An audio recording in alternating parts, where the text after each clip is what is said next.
I don't know. I don't know if this is really the time to be talking about relationships. Um, but, there is, I guess, a lot of strange things happening in the relationship area. And with people self isolating, as I said, some people are out there, they're really craving some attention, some affection, something.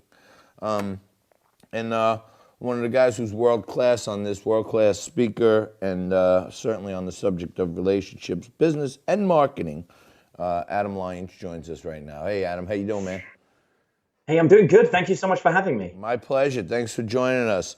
So, yeah, who would think we would be having a discussion about managing relationships while you're under quarantine? But It's a crazy time for sure.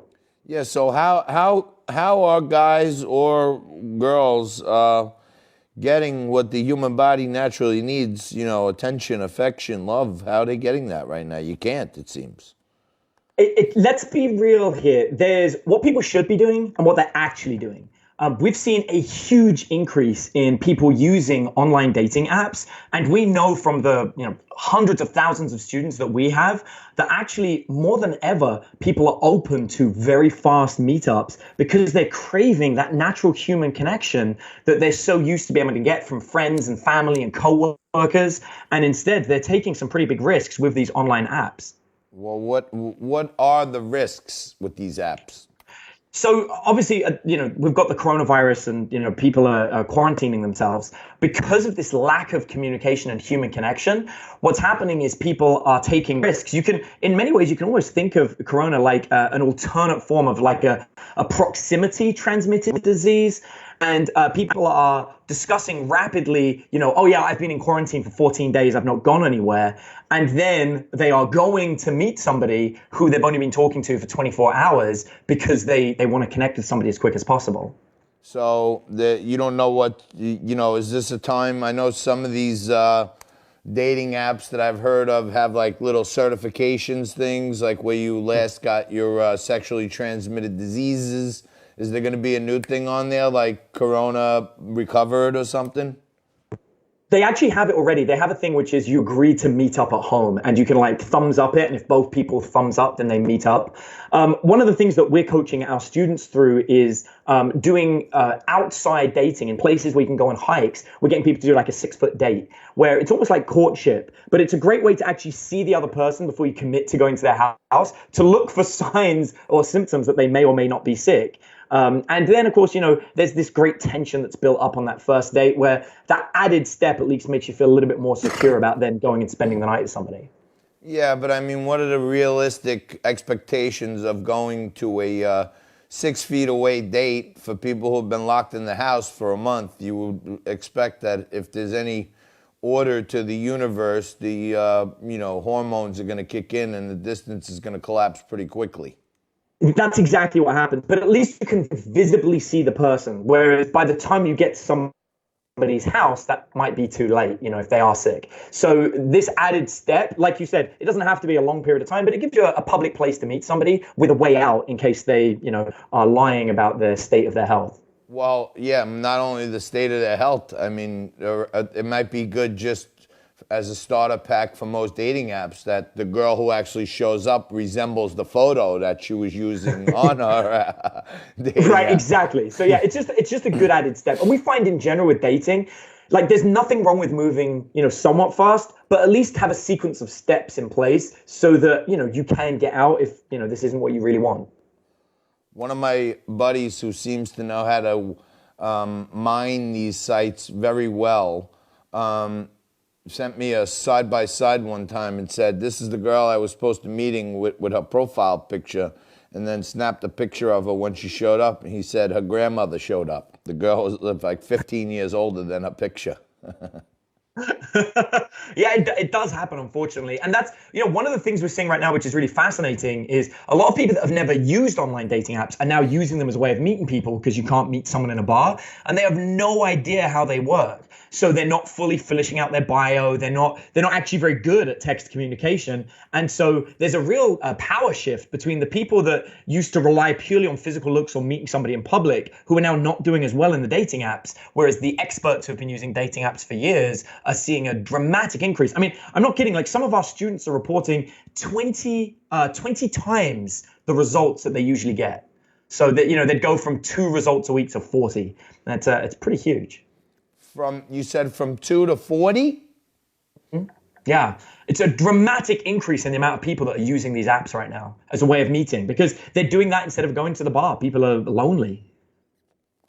Wow. That's Yeah. I didn't realize that it was that prevalent these days because I'm thinking, well, who would be on dating apps if you can't actually date? But I guess in places, I'm in New York, so I guess in places like New York, no one's like doing a random visit right now. But I guess out in rural America, it's a little easier to get out and about. Yeah, absolutely. In places where you can get out for exercise, people are absolutely meeting up and hooking up and using the dating apps as a way of meeting people because otherwise you're confined to your own network. And of course, with your own network, you're probably not dating them because they're friends. So for people that are missing that the personal encounter, dating apps are the go-to way to meet people now. So now you sent me one thing here, or Nico, my producer, sent me that you were going to give us some tips on how to take it from Tinder to the bedroom during quarantine. This is like a magic. You should go on American Idol if you got this figured out. All right, man. So the very first thing is you've got to stand out in the messages. Everyone's going to be receiving the same messages over and over again. Hi, hey, how are you? Happy Monday. There's going to be these standard messages. You want your message to stand out. One of the things that we do to make sure we stand out is to actually start the message with emojis. And one of our favorite ones is to design a Connect 4 game out of emojis. So what happens is as somebody scrolls through their messages, they'll just see a string of circles of like the emoji image, and they'll click on it because it's curiosity inspiring. The minute they do it, they see you've drawn an entire Connect 4 board, or you could do tic-tac-toe, it wouldn't make any difference. And then the idea is you've taken the first move and you say, okay, your move. You've instantly just jumped ahead above everybody else. Got it. So I'm not a great emojifier. So when you say a Connect 4 board, how do you put it? Like you put it, there's an emoji for the tic-tac-toe board. So yeah, you can literally just design it. If we use tic-tac-toe as an example, you could literally just have a space, a blank space, like a question mark, and then a direct line down, a question mark, direct line down, question mark. And then on the row underneath, again, you might go question mark, circle, question mark, and then at the bottom, question mark, question mark, question mark. So I've put a circle where I want my piece to be, and now I'm saying, okay, your turn, you'll cross it. I see. So there's not an emoji. You make one with the different symbols, like a Exactly. circle,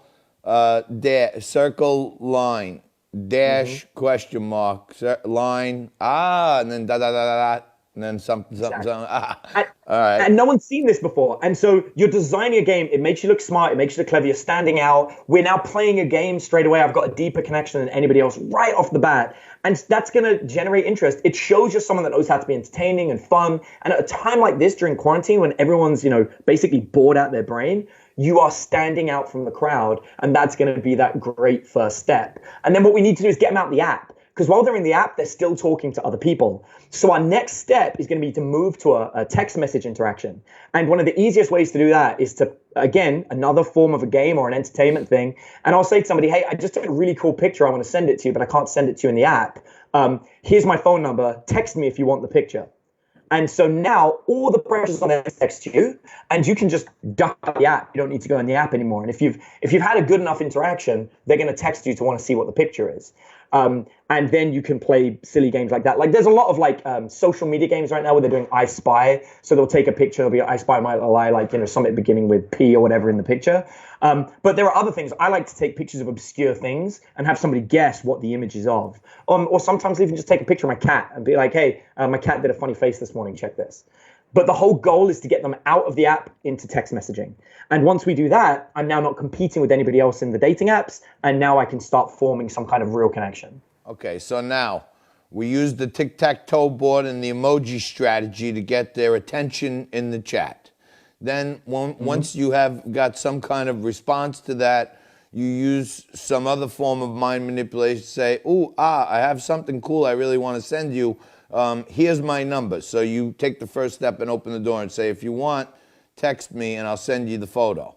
Now So, and I think, they take the bait yes, again and send you the photo. You send the yeah, and so photo. I think this is really key. Actually, there's not really it's not really so much as bait as helping people find that next step. What happens is human beings without a roadmap, we can get confused about like, well, how do I do this next? One of the common complaints people have with dating apps is conversations just go on and on and on, and they don't know what to do next.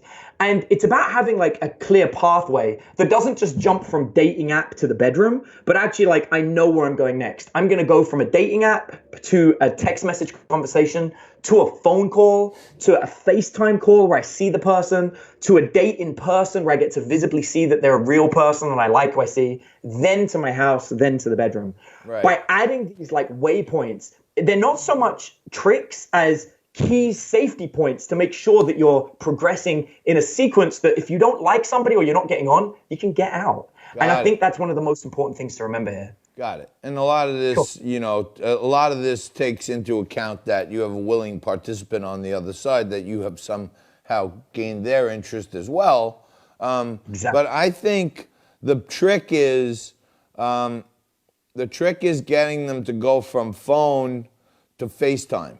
Because FaceTime poses a lot of challenges to women in dating apps because, you know, where they may be at that time, how is the lighting, were they prepared to be on camera that day, do they have makeup on, and all this other stuff. So you could set yourself up for a real disappointment if you say, hey, can I FaceTime you right now? There's, 79 reasons why they don't want you to, and it's like, it's got to be like 1 in 100 for you to hit that one on the nose. You schedule it. I love what you're saying. And that's why it's so important to have the reason, to have like, why are we going to do this? So not so much a trick as a stepping stone. So one of the easiest ways to do it is let's watch a movie together on FaceTime.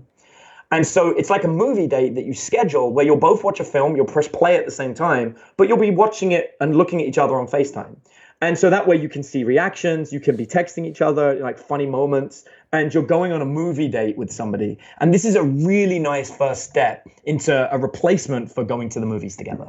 What about someone I know? I'm not really big on those app things, but a lot of my friends, seem to be doing it pretty well. And we're talking about two people getting the same bottle of wine, and then they open the wine and just have like both put a candle up, and they have like a FaceTime date. Is that? Yeah, absolutely great. It's funny, even before this happened, I travel a lot for work, and I would often go to dinner at like one of my favorite restaurants in a city with, my girlfriend's back at home with the kids, and I would FaceTime her, and while I'm in my favorite restaurant, she would be eating food, and we'd be having a date during that time. It's really funny, you have everyone else in the, all the other patrons looking, and I've got like my phone set up on a stand, and I'm talking to my girlfriend, but, human beings have new ways to connect and communicate, and while they are different, they're still valid. And so this is just an extension of that. It's been working in my relationship for years and for many of my students. And so this is just a natural transformation, a new method to use during this unique time. So now you scheduled the FaceTime, you did the movie date, you did the wine date, the quarantine is over. Now the last part, you said it gets you from the app to the bedroom. So how does the guy, he's hit all the gates, all the things have been happening, he's still interested, she's still interested. This is the trick of life, right? How do they spin the Rubik's Cube? So one of the easiest ways to do this is if the date went well and you enjoyed watching the movie together, like I said, I'd almost always recommend a daytime, especially during quarantine, like go for a hike together or something so you can actually talk to each other in person. But assuming quarantine's over and assuming everything's good or you went on the hike and it was good, at that point, if you feel satisfied and secure that this person, doesn't have the sickness and that you both feel comfortable meeting up, then the easiest way to do it is like, hey, that movie date the other night was great. The only problem was because we weren't in the same room, it was hard to actually enjoy the movie as much. How about we do that? And so by putting that out there, it makes it real simple for them to take that next step and be like, okay, yeah, sure, let's watch a film. And the key with all dating is really low pressure. you want to make sure that you provide things in a way where somebody can get out if they don't like it. Yeah. And by doing that, that's how you know you're not going to make somebody feel bad. They're not going to be in an uncomfortable situation. I teach my students to verbally say to someone, hey, at any point, if you feel uncomfortable, you don't want to do this, just let me know and I'll happily leave. And there's a real power in that, in showing somebody that, look, I'm giving you the choice to get rid of me at any point if you don't like this. And you can reverse it and be like, trust me, I'm going to do the same. Like, so you can maintain your power in that as well.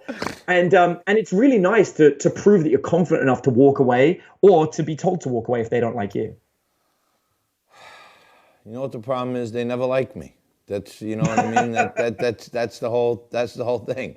That's why, I'm asking a lot of questions here for a friend, but, I'm trying to get it down, But I don't know. There's just no replacement for human touch, right? I mean, you could try all these, FaceTime dates and phone sex and sextification and everything else, but I think, there's going to be a run on, there's going to be a run on booty calls as soon as this thing is over. It's going to be, rampant, where people are just going to, Tinder might blow up. Yeah, I mean, I'm being honest with you, it's already happening. It's just happening quietly and behind the scenes. It is absolutely, people are just meeting up secretly all the time. Well, they need their head examined, if you ask me, because if some, sexual dalliance in the middle of a quarantine, especially if you're here in New York City, which is a hot spot, if that's worth potentially killing yourself or going home afterwards and going near some family member and they get it, you need your head examined for some sex. I mean, and this is the thing, that the reality is, and this unique situation is, there are a number of people still that don't believe in it. I mean, I had a situation this morning. One of my friend's mothers passed away from COVID. The coronavirus. I mean, they don't believe what? The whole coronavirus? Yeah, they don't believe it's going to affect them. They believe that they're, young enough that they'll be able to survive it. And that's like a common thing that we're seeing, that people are explaining, which is why there is a huge increase in people using these dating apps. They're absolutely still meeting up. They're just, doing it through the dating apps instead of walking out in public. Wow. And that is going on. Wow. So the government is talking about all these testing and tracing methods. What they should do is they should just pop into Tinder, and then they could see, where all the connections are being made, and if there's any outbreaks when they leave that connection, they could find it probably quicker than anything else, than surveilling our phones. So who knows? But, I mean, and this is, there's always been a stigma around sexually transmitted diseases. We've often seen that people that aren't crazily promiscuous will not get their testing done. I mean, most Americans don't get tested on a regular basis, and feel that, if you have 2 or 3 partners within a period of a year, that you don't require testing, when the reality is you should get tested with every single partner. And so there's always been a lack of confidence or discussion around sex. And in fact, many social media sites, the words sex are banned. If you write a post that has the word sex in it, there's a chance it will get flagged as inappropriate, which means it's very difficult to talk about, sexual health, about making sure you get tested on a regular basis. But because that's brushed under, under society as a taboo, it's not spoken about. And so people aren't making the connection that COVID-19 is really a form of sexually transmitted disease that comes from proximity. Just being in the same room as somebody can give it to you. Wow. So we get a lot of viewer feedback. Some of the lady viewers who are more traditionalists are asking, what are some tips like for women if they want to, keep it a little sexy for their man with the FaceTime? You have any tips there? That's a great question. Something that works really, really well, I think, for someone who's trying to, to get their man aroused is to remember, I love the phrase striptease, and I'm not talking about strip clubs. I'm talking actual striptease. The idea that it's not what you show, it's what you don't show. And there's something nice about like dressing up in a beautiful way that leaves something to the imagination. To have the guy continually playing. Something that my partner will do is she'll take 3 pictures and then she'll number them, and she'll say, I have to pick a number. I'm only going to get 1. The other 2 get destroyed. And so it adds this element of surprise and tease, and it's almost the what's not seen that is really what keeps it tempting. And then sometimes like they'll be like, okay, you can get one of the other pictures if you write me a piece of erotic poetry or something. And so I'll be like, oh, I'm no good at writing erotic poetry. And they're like, well, you need to try if you want the other picture. And those kind of games, keeping that constant is what's really good. So yeah, great question. So just to recap that, one game that you've used to some success and you have done personal trials on your own relationship is one partner takes 3 promiscuous photos, and then allows the other partner to do something to see one, right? Mm-hmm. And then the other 2 can either be destroyed or they can do some other task to be allowed to see another one. Exactly. And it's these kind of fun games that keeps everything good. Or like sometimes, my partner will wait until I'm in the middle of something like this, and then she'll be like, hey, I have an important text message for you to look at. And I look, and it's like a naked picture of her or something, like or a risky picture. So is this... So is nudity not good for the woman on FaceTime? So actually, I'm a huge fan of not actual full nudity with you and your partner, simply because there is so much graphic material that's available online with professionals that you don't really want to get into competing with that. What you want to do is be teasing your partner so they want the real thing. And that's really a great way to maintain a relationship during this time, because that desire is what you're trying to build, so they want to have you. Got it. All right. Well, look, if nothing else, we gave people some sound advice to at least think about if they're trying to, amplify or at least keep a relationship going or start a new one or whatever it may be. But how can people find out more about your specialized services, your website or... Yeah, so our website is askthedatingcoach.com, and there's just a bunch of free information there for people to go and enjoy. There's like video trainings and downloads. We like everything being free initially for people to just see if they can solve it themselves. And then if they can't, we like to think of ourselves like a fitness coach for your dating life. Then we'll guide you through the steps and help you get the results. All right, I got to ask you this because I love my audience, and I ask everyone this. People come on the show sometimes and say it's free. And then audience members come back to me and say, well, they went on, but it was only free if I put my credit card in. Is there free stuff that they can sample before they get prompted for a credit card? It's actually free. You don't even have to give me any contact information. We literally have a tab on our website called Free Training. You can go there and click it. There's a free seminar there you can watch. You click to the next free seminar. You can download the PDF guidebook that we have for free. You don't even have to give us your email. You can just go and enjoy it for free. All right. Well, and you're a good linesman, and it was great having you. Really appreciate it. We're trying to break it up every day and not just keep talking about Corona, talk about, these other topics, and this was fun and informational. I appreciate your sense of humor too. We got to have you back. I appreciate you. I'd love to come back anytime. All right. Thank you, my friend. Thank you. Go check out thedatingcoach.com, and there's some free stuff there for you to check out. And if you like what you see, who knows? Maybe I don't know.